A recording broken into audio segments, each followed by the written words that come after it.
오늘은 설교를 좀 다른 방법으로 접근해 보려고 합니다.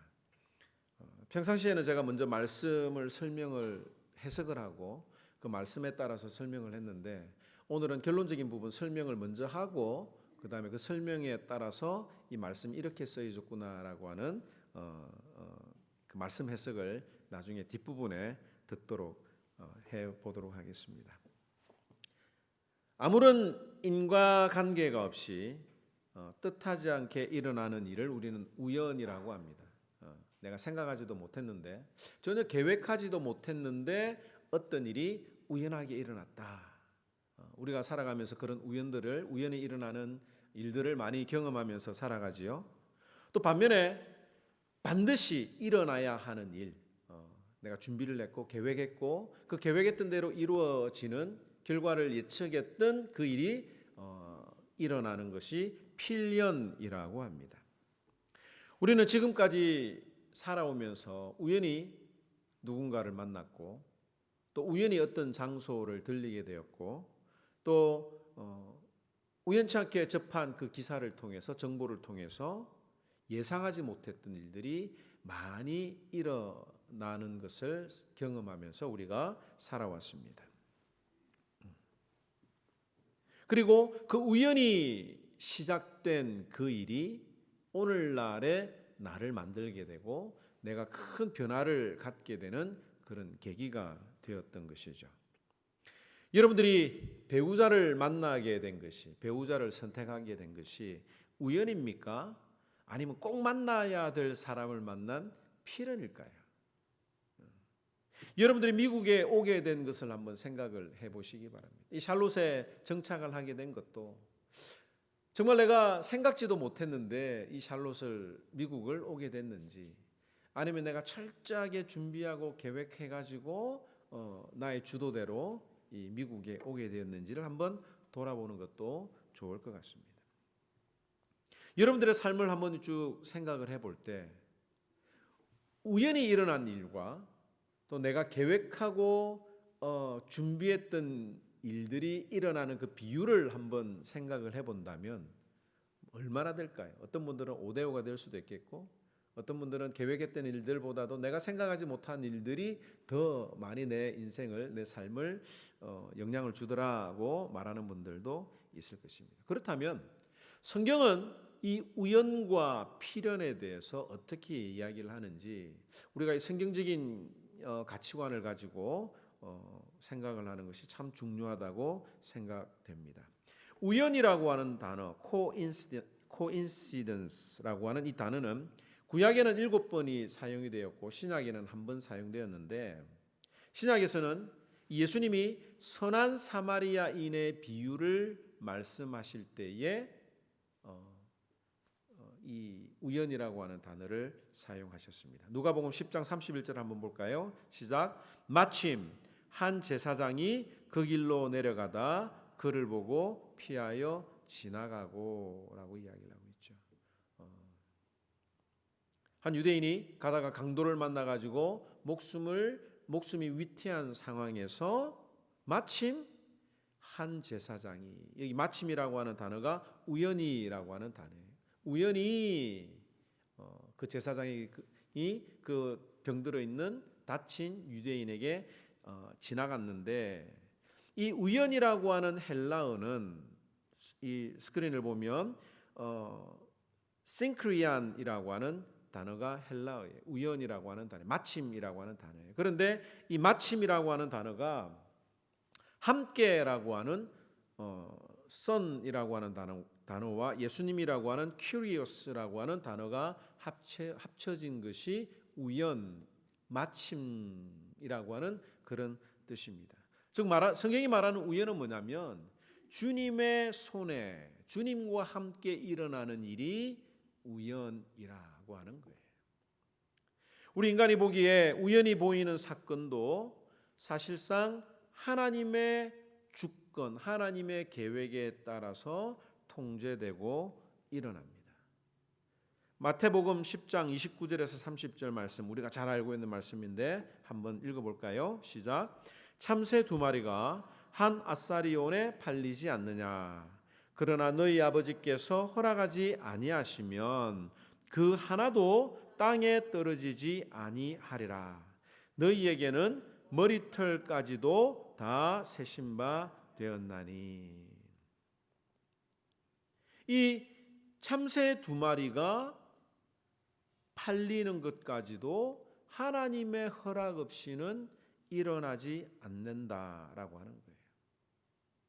또 우리가 아침마다 샤워하고 머리 빗을 때마다 머리카락이 빠지는데 하나님께서는 우리의 그 머리카락 한 올까지도 몇 가닥까지 남아 있는지도 하나님이 아신다라고 성경에 예수님이 말씀하고 있습니다. 이것은 우리들에게 무엇을 말하는 겁니까? 모든 것을 주관하시는 분은 하나님이시다라고 하는 것을 우리 신자들은 꼭 믿어야 합니다. 심지어 우연히 일어나는 정말 복불복과 같은 그런 상황에서도 하나님은 개입하신다, 간섭하신다라고 하는 거예요. 잠언 16장 33절 보도록 하겠습니다. 시작. 제비는 사람이 뽑으나 모든 일을 작정하기는 여호와께 있느니라. 구약의 제사장들이 대제사장이 우림과 둠밈을 통해서 이렇게 제비를 뽑는 2개 중에 하나를 뽑는 거예요. 그 2개 중에 하나를 뽑는 거 50% 2분의 1의 확률인데 우리가 볼 때는 그게 그냥 내가 아무거나 이렇게 랜덤으로 무작위로 뽑는 것 같지만 그 속에도 하나님의 작정하심이 있다라고 하는 겁니다. 또 잠언 19장 21절 말씀 시작. 사람의 마음에는 많은 계획이 있어도 오직 여호와의 뜻만이 완전히 서리라. 우리가 이 땅에 살아가면서 일어나는 일들이 우연처럼 보이지만 다 하나님의 계획 아래, 하나님의 주권 아래 있다고 하는 것을 우리가 믿어야 합니다. 성경에 이 하나님의 주권, 하나님의 계획대로 이루어진 사건들이 너무 많이 있지만 우리가 모세를 한번 생각을 해볼까요? 모세가 태어나자마자 죽어야 되는데 엄마가 그 부모가 숨기고 있다가 더 이상 숨길 수가 없어서 어떻게 했습니까? 갈대 상자에다가 아기 모세를 눕혔습니다. 그리고 그 모세를 담은 갈대 상자를 물에 띄웠습니다. 그런데 그 강이 얼마나 어디든지 그냥 어디로 갈지 예측을 할 수가 없잖아요. 방향 키가 있는 것도 아니고 엔진이 있는 것도 아니고 그냥 물결에 의해서 흘러가는데 그 갈대 상자가 바로 왕의 공주가 목욕하는 곳에 도착을 하게 됐습니다. 근데 낮이나 밤이나 바로 왕의 공주가 목욕을 매일 24시간 하는 거 아니잖아요. 잠깐 한 10분, 20분, 30분 할 텐데 딱 그 타임에 바로 공주의 눈앞에 딱 띄도록 갈대 상자가 흘러갔습니다. 사람들은 생각할 때 그게 우연이다라고 생각을 하지만 하나님께서는 이 갈대 상자를 정확하게 움직이셔서 바로 왕의 공주가 있는 곳에 도착을 하게 하셨고 또 바로 왕의 공주가 그 시간에 목욕을 하게 오게 되고 그 갈대 상자를 발견하게 하셨다라고 하는 거예요. 뿐만 아니라 그 갈대 상자에서 건진 유대인 사내 아이를 보고 아버지의 명령을 쫓아서 죽여라, 갖다 버려라고도 할 수가 있는 겁니다.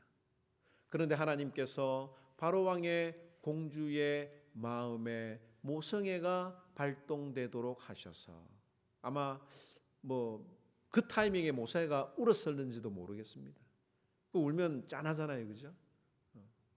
아무튼 그 바로 왕의 공주가 아기 모세를 받아들이고 키우겠다고 다짐을 하도록 한 것이 우연히 일어난 것처럼 보이지만 그것이 하나님의 섭리와 계획 아래 있었다고 하는 것을 우리가 믿어야 합니다. 그렇다면 여기서 한 가지 퀘스천이 들죠. 그러면 내가 죄를 짓는 것도 하나님의 계획 아래 들어가 있는가라고 하는 생각이 들 것입니다. 내가 하나님이 기뻐하지 않는 선택을 하는 것도 하나님의 계획 아래 있는가? 좀 더 이렇게 고차원적으로 설명하면 내가 결정하고 선택하는 자유의지는 그럼 도대체 뭔가라는 질문을 가질 수가 있죠. 예를 들어서 히틀러나 김일성이나 정말 악한 사람들이 있지 않습니까? 그런 악한 사람들의 존재는 하나님이 계획하셨는가라는, 그런 사람들까지도 하나님이 준비하시고 계획하셨는가라는 그런 질문을 하게 됩니다. 만약에 하나님이 그런 사람들, 악인들까지도 준비하셨다면 하나님은 인간을 골탕 먹이시는 고약한 하나님이 되는 거죠. 그래서 많은 사람들이 이렇게 오해를 하고 하나님을 배척하고 그런 하나님은 믿지 않겠다고 합니다. 한 가지 분명히 알아야 되는 것은 하나님은 죄를 미워하시는 분입니다. 죄를 알지도 못하시는 분이고 악을 미워하시고 죄를 싫어하시는 분이에요.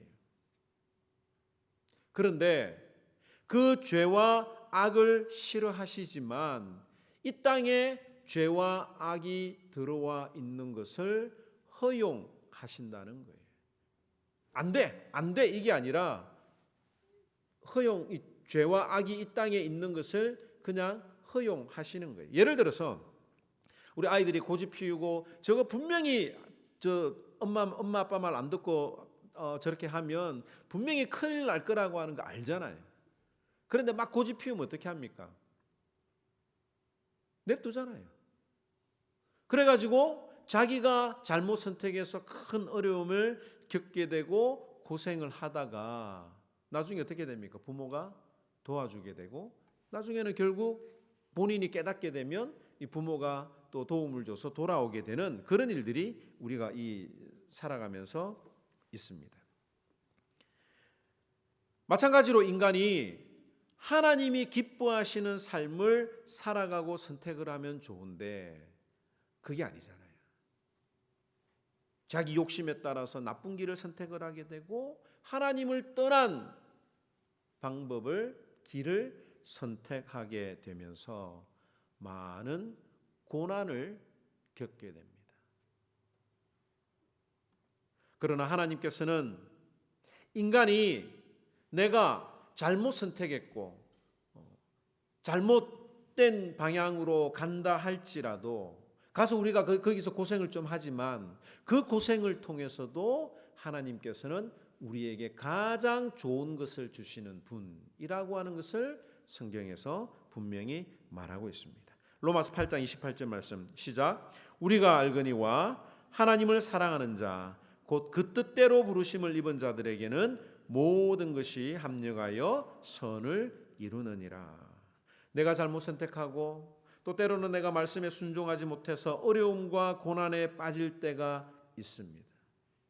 그러나 그때라도 하나님께서는 그 나의 연약함과 고난과 어려움을 선한 것으로 바꾸시는 분이에요.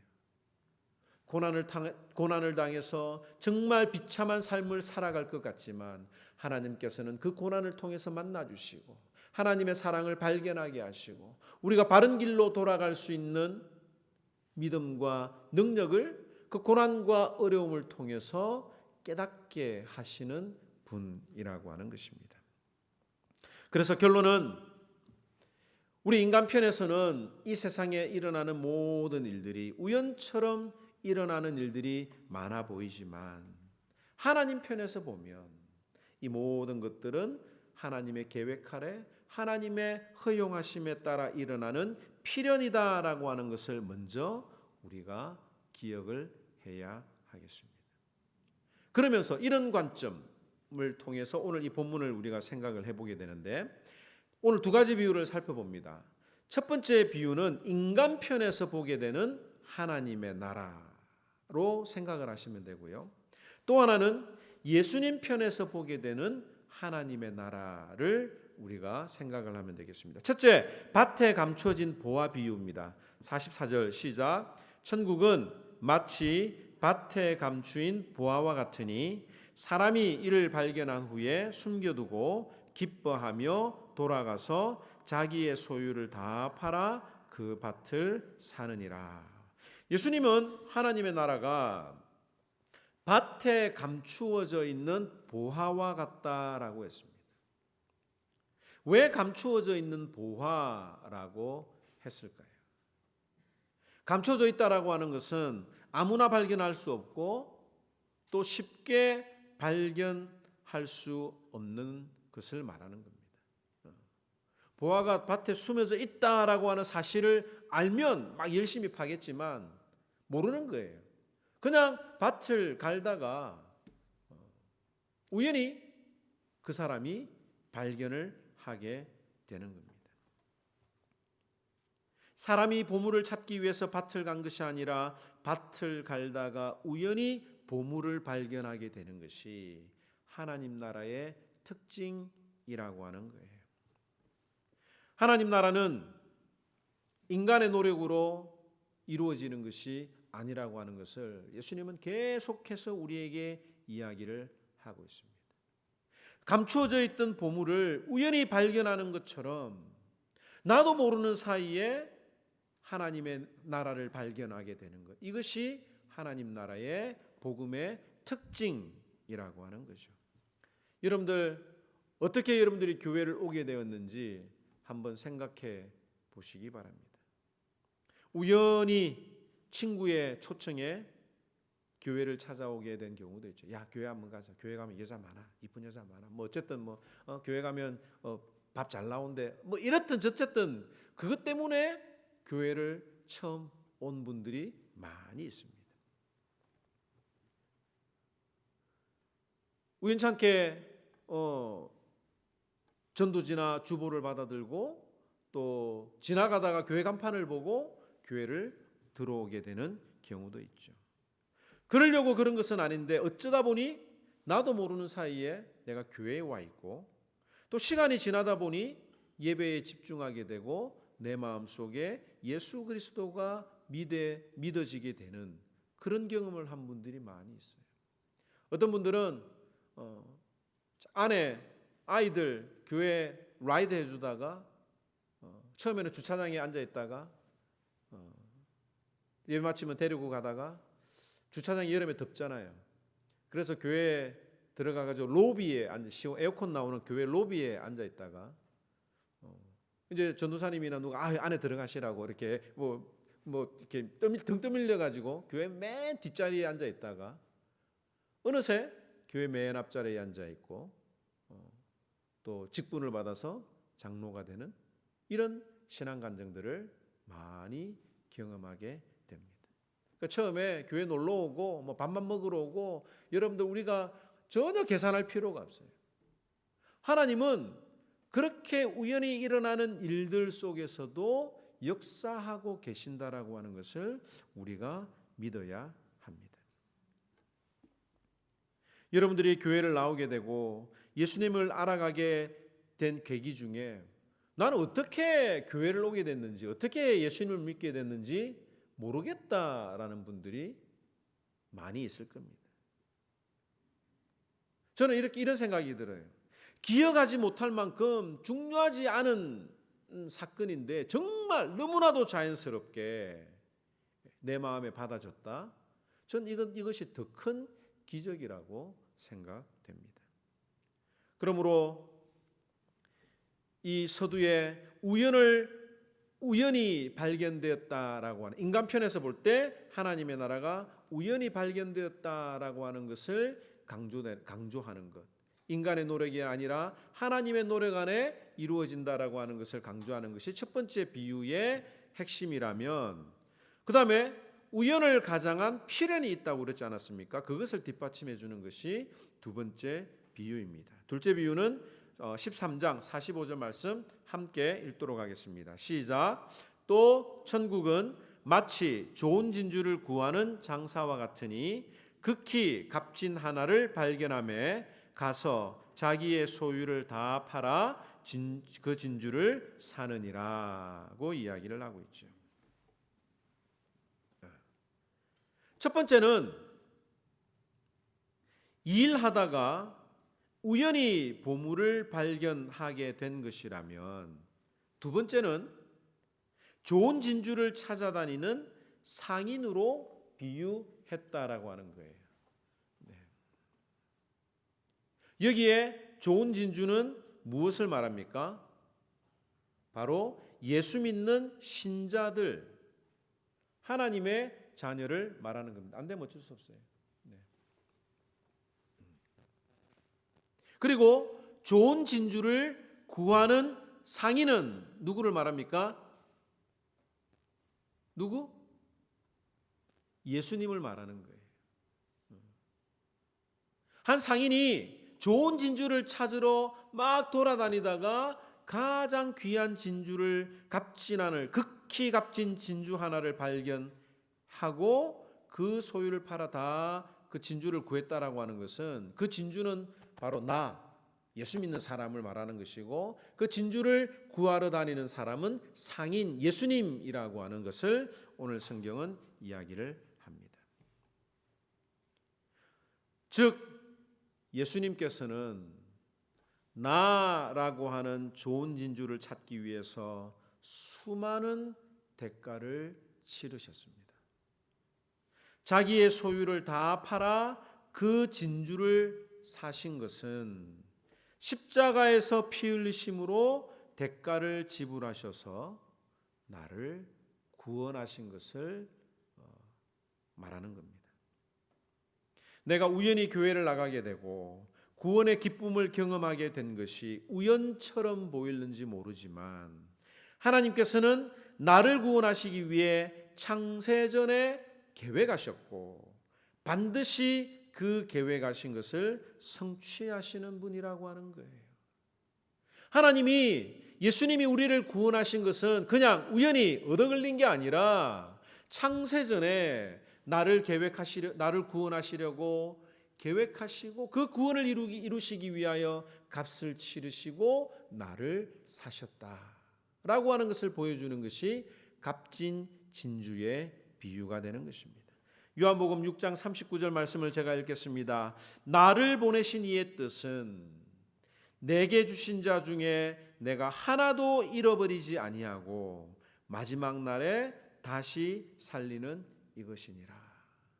예수님께서는 하나도 잃어버리지 아니하고, 하나님께서 구원하기로 작정된 그 사람들을 한 사람도 잃어버리지 아니하고 찾아다니시며 그 값진 진주를 사고야 마는 분이라고 하는 것을 우리가 기억을 해야 합니다. 그러므로 우리가 구원받는 이유는 나의 노력이 아니라 하나님의 열심으로 이루어진다고 하는 것을 우리가 믿어야 하지요. 한번 따라서 해봅시다. 하나님의 눈에 나는 극히 값진 진주와 같다.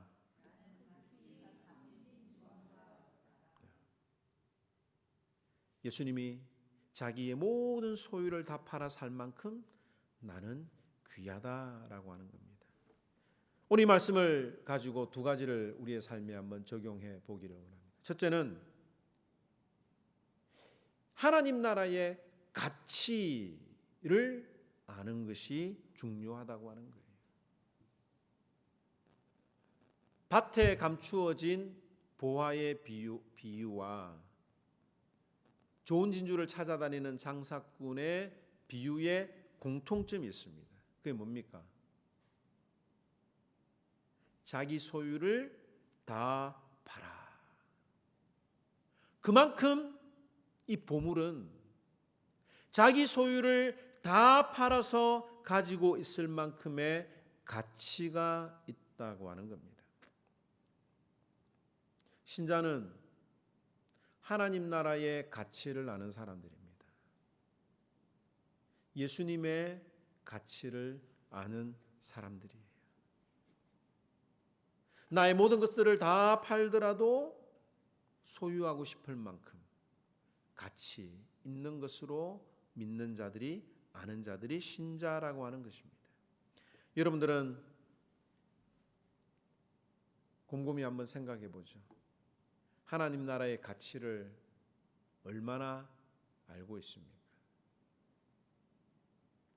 나의 모든 것들을 다 팔아서라도 갖고 싶을 만큼 예수님을, 하나님의 나라를 귀하게 여기십니까? 장자의 명분을 판 에서를 잘 아시지요? 에서가 사냥하러 갔다가 사냥을 마치고 돌아오니 배가 너무 고팠습니다. 그때 야곱이 팥죽을 끓이고 있었는데 에서가 팥죽 한 그릇 달라고 그러죠. 그랬더니 야곱이 장자의 명분을 팔면, 장자의 명분을 내게 넘기면 이 팥죽 주겠다고 하니까 에서가 어떻게 했습니까? 장자의 명분을 가볍게 여기고 팔았더라고 하는 말씀이 있어요.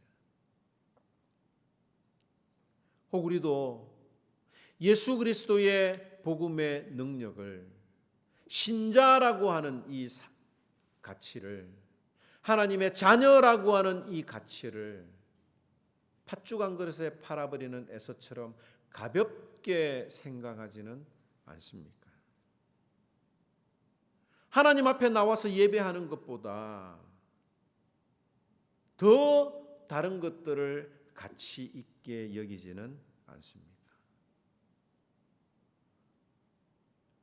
내 마음에 이런 가치가 우선순위가 충돌이 될 때에, 하나님이 먼저라고 하는 것을 알면서도 내 삶에 실제적으로는 하나님보다는 다른 것을 선택하려고 하는 그런 고민과 갈등이 있을 때 기도하시기 바랍니다. 그때 기도하는 거예요. 하나님, 나에게 믿음을 허락해 주세요. 나에게 용기를 허락해 주세요. 하나님을 가장 귀한 것으로 알고 주님을 선택하려고 하는데 실제로 내 삶에 어려움이 있습니다. 유혹이 됩니다. 하나님, 나를 붙들어 주시고 내가 믿음으로 결단할 수 있도록 나에게 용기를 주세요라고 이때 기도하는 거예요.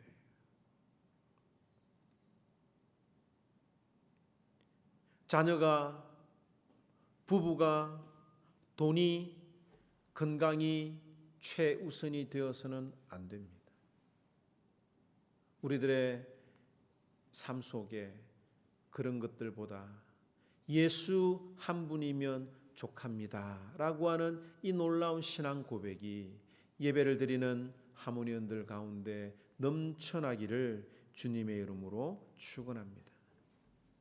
또 주님은 이 세상에서 나를 가장 값진 진주처럼 여기시는데 내가 얼마나 주님 앞에 귀한 존재라고 하는 사실을 우리가 믿고 느끼면서 살아가는가 중요한 거죠. 또 하나는 우연히 연속되는 삶 속에서 하나님의 계획, 하나님의 필연을 발견하려고 애써야 할 것입니다. 앞으로도 우리는 우연히 누군가를 만날 것이고 또 예상하지 못한 일들을 경험하게 될 것입니다. 때로는 기쁨과 즐거움도 있겠지만 때로는 고난과 어려움을 겪게 될지도 모르겠습니다. 그러나 그 모든 일들을 통해서 우연처럼 보이는 그 일이라도 내가 누군가의 이름이 생각이 난다면, 갑자기 내가 연락하고 싶은 마음이 불현듯 일어난다면 그 속에 하나님의 계획이 있지 않을까라고 생각하는 그런 믿음의 태도가 필요하다고 생각이 됩니다. 누군가가 잠시 하모니 교회를 방문하고 하모니언을 만날 텐데 그 짧은 만남이 하나님이 계획하신 일이라고 하는 것을 기억하면 감사하면 좋겠습니다. 귀찮은 일이 아니고 하나님이 나를 이렇게 아직도 사용하고 계시는구나. 내가 우연히 던지는 말 한마디에 누군가가 상처를 받을 수도 있지만 위로를 받을 수가 있구나라고 하는 것을 생각하면서 늘 우리의 입술을 주장해야 되겠습니다. 그리고 어떤 일들 속에서도 값진 진주를 찾아다니시는 주님의 마음을 발견하신다면 그 일에 우리의 삶을 기꺼이 드릴 수 있지 않겠습니까? 오늘 이 말씀 기억하면서 나는 정말 주님이 귀하게 보시는 값진 진주다. 그리고 내 삶은 주님 앞에서 승리가 보장되어 있다라고 하는 이 말씀 기억하면서 우리 함께 찬양하도록 하겠습니다.